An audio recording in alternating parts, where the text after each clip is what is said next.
overfilling the bag.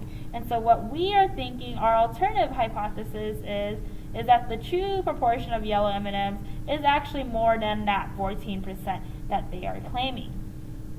Okay, next we are ready to do our checks, look at the conditions, right? So first we want to make sure that it is random, and we do have a random sample, and so we're good there. So we know that we don't have a biased sample. It's not like we went over to the M&M world and got just a bag of yellow M&Ms, right? Because then at that point the proportion is going to be ridiculous, right? It'll be 100%. Okay, so it's going to be random. Next, we are going to check our success and failure condition. And this is just making sure that n is large enough, right? And so we know that there are 12 yellow out of 75, right? So 12 are yellow out of 75, which then means that 63 are not yellow. And at that point, that leads us to believe that n is large enough. Okay, and then next thing, we want to make sure that we can establish independence, and how we do that is with the 10% condition, right? N is 75, I'm just going to multiply that by 10, and then we have 750, and then we are going to just explicitly write that there are more than 750 M&Ms in the world. And then we are good, okay? Conditions have been checked. Now, after I check my conditions, I want to explicitly write out that the conditions have been met. So conditions have been met. And then I'm going to explicitly say what it is that I'm about to do. So conditions have been met to use a normal model for a one proportion z-test. Okay, now the fact that I said I'm going to use a normal model, I want to explicitly write which normal model exactly am I planning to use. Okay, so normal, we have our true proportion. So I'm using the sampling distribution for proportions. So I have my true proportion, right, because we're going to assume that that's true. And then we have P times Q over N. Right, and that's going to be 14%, the square root of 16% times the 84% over 75. And let me just go ahead and punch that in my calculator now. So 0.16 times 0.84 divided by 75, and then I'm going to go ahead and take that square root, and we have 0.04233. Okay, cool. Now, right, let's think about what it is that we're trying to find. So we know we're using the sampling distribution for proportions. Our mean, which is in the middle, is going to be that 14%. Our particular sample is 16%, so that's going to be somewhere up here. And I am claiming, or I'm thinking it's going to be more, right? So I'm finding how unusual would it be to be more than 14%. And that then tells me I actually want the area above. Okay, so that's the area that I want this time. Okay, now I'm going to go ahead and find the z-score. So again, the formula for z-score is what we use for the sampling distribution. So p hat minus the mean of all of the p hats over the standard deviation of all p hats. Okay, right? So this is familiar back from when we were in chapter 17. Okay, so now I'm going to go ahead, punch everything in.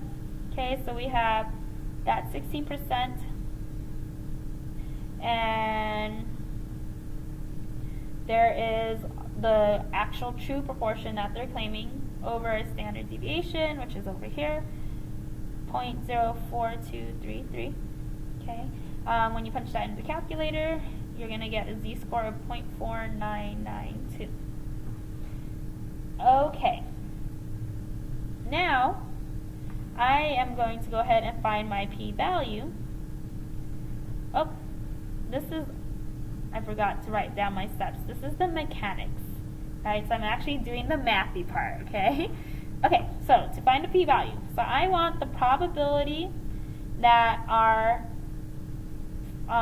sample proportion will be more than the 16%, okay? More than the 16%. Now, as we know, our z-table only gives us area below, and so when we look at the z-table, we're going to get the probability that our sample proportion is less than 16%. So of course we know that we're going to subtract that from 1, okay? Let's actually go find it. So we know that the z-score for 16% is 0.4992, so I'm going to look at, it's like 0.50 at that point, right, if you're looking at it. So let's go ahead and look at a z-score of 0.50. And when we do that, we have 0.6915. So 0.6915. I'm going to go ahead and subtract that from 1. So we have 1 minus 0.6915. And we have 0.3085. Okay, cool. So we are slowly getting closer to completing the problem, right? So I have now my p-value. Okay. Now it is time for our conclusion. So this is the 4th step of this type of problem. So for the conclusion, we need to have an alpha level so that we could actually compare the p-value. No alpha level in the problem has been specified, and so we're going to use 5%. Our p-value is the probability that we have calculated. Now comparing the two, p-value is more, right? It's a lot more than our alpha level, okay? And so at that point, right, I'm going to write that down. P-value is greater than alpha level. Now when that happens, what we have to do is fail to reject, okay? So I'm going to start writing out my sentence. We fail to reject the claim HO because the p-value of 0.3085 is greater than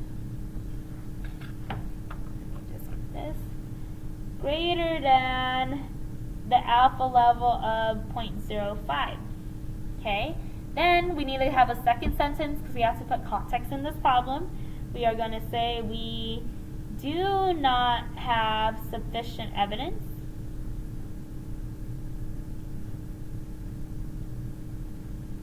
that the true percent of yellow is greater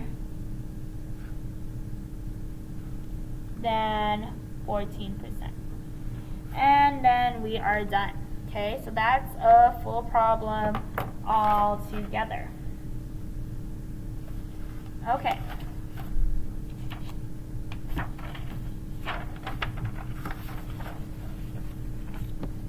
Example 3. All right, so here are here's another M&M problem. Okay, so M&M claims that the true percent of blue is 24%. We don't believe them, but we are not sure if they are over or under filling the bag with blue. Okay, so for example 1, we weren't sure if they were actually lying to us and they weren't putting enough. For example 2, we were worried that they were actually overfilling the bag, and now we just don't think that it's going to be blue. Right? So that one, that we don't think that the true proportion is 24%. We don't know if it's actually less or if it's actually more. And so we just want to say, is there enough to say that it's actually just not 24%? Okay. Okay. So let's go ahead and identify our information. So P is 0.24. Right? Let's go ahead and define P so that we can make sure that our variables get into context. So we're going to let P equal the percentage of blue M&Ms. Okay, now we have a sample of 60, so N is 60. And then we have a sample proportion, which is 10 over 60. And 10 over 60 is going to be, let's see, we're going to round 0.16.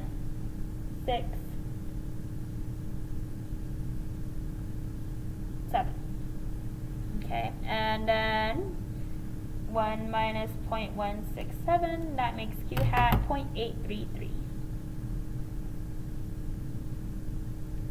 Okay, cool. So we have P hat and we have Q hat. Okay, so P and P hat, Q hat. Cool. Now we're ready to go ahead and write our hypothesis. Okay, so our 4 steps. So this time I'm not going to explicitly write out the steps. Okay, so we know that we have to write out our hypothesis, and then we have to check our conditions. From there, we're going to calculate our p-value, which is just our probability, and then we are going to write our conclusion by comparing the p-value to an alpha level. Okay, so I'm going to go ahead and write my hypothesis. My null hypothesis is that the true proportion of blue M&Ms is that 24% that they claim. Now, I don't know. I just don't think it is. I'm thinking that it's different, and so I think the true proportion is just different from 0.24, which just means that they are not equal. Okay, so there's my null hypothesis, and there's my alternative hypothesis. Okay, now I'm ready to check my conditions. Okay, first one is that it needs to be random, and it is. I do have a random sample, and so I'm good. Next, we want to have a, to fulfill our success-failure condition, so success and failure, okay, and it's going to work, right? 10 are blue. There are 10 blue and 50 not blue. And at that point, oops, I cannot spell, n is large enough.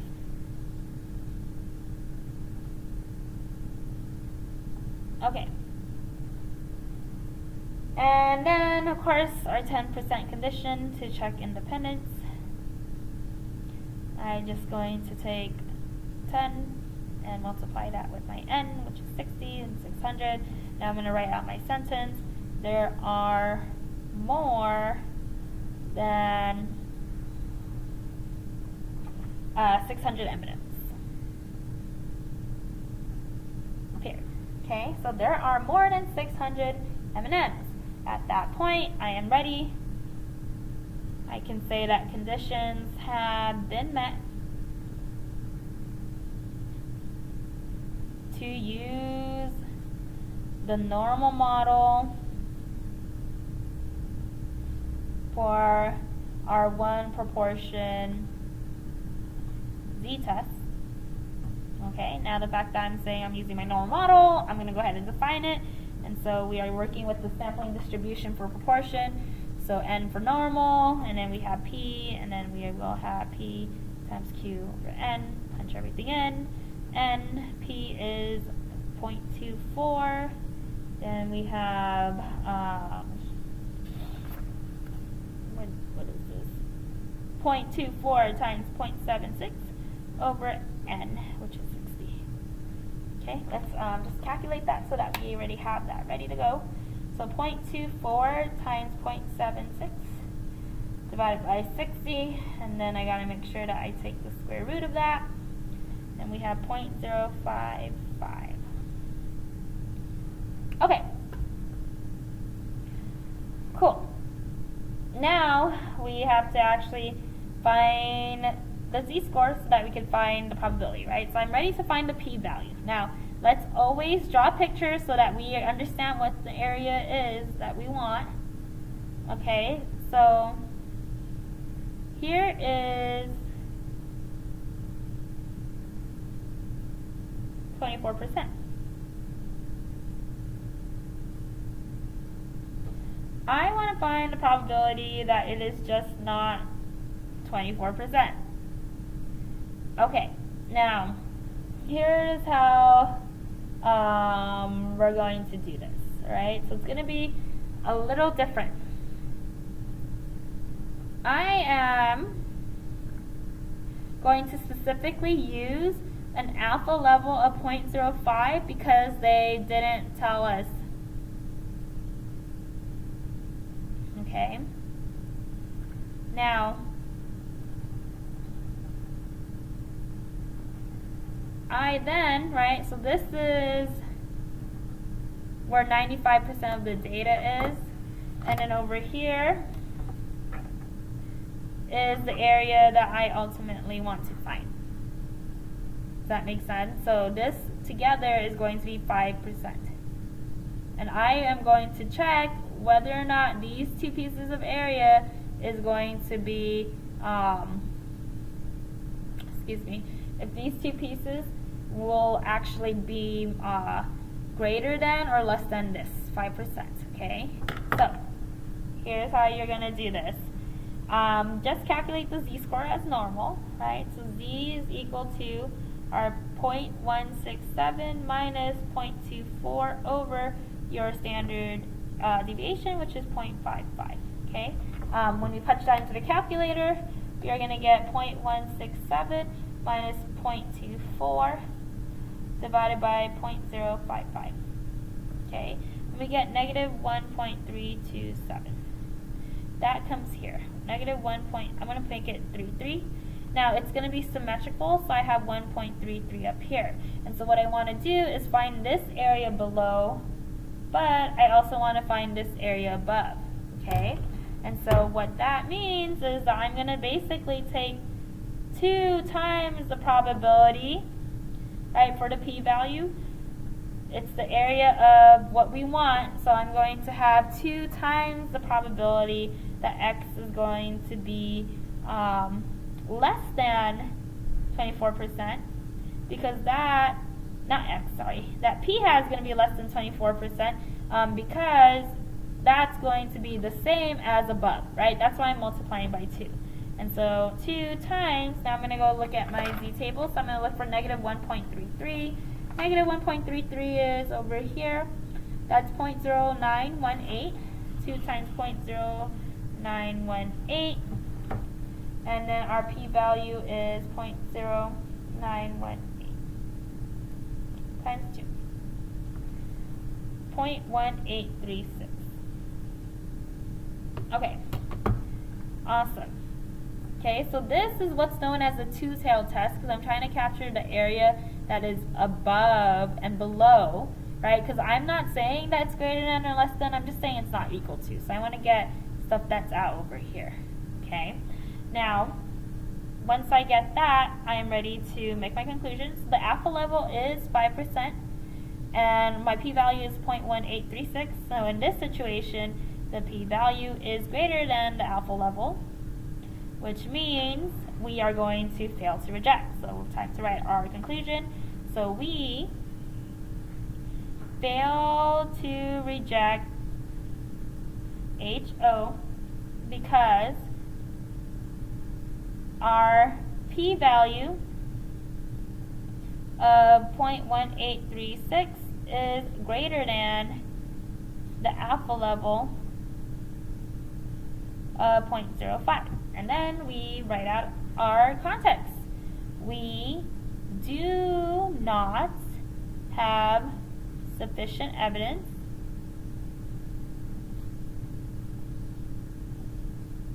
that the 2%, right, so I'm looking at what I said P was, of blue M&Ms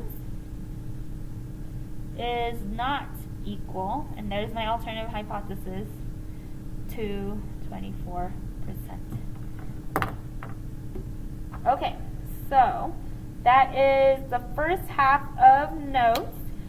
So you want to make sure that you mark anything where you have questions, and then we're going to go over some examples during class.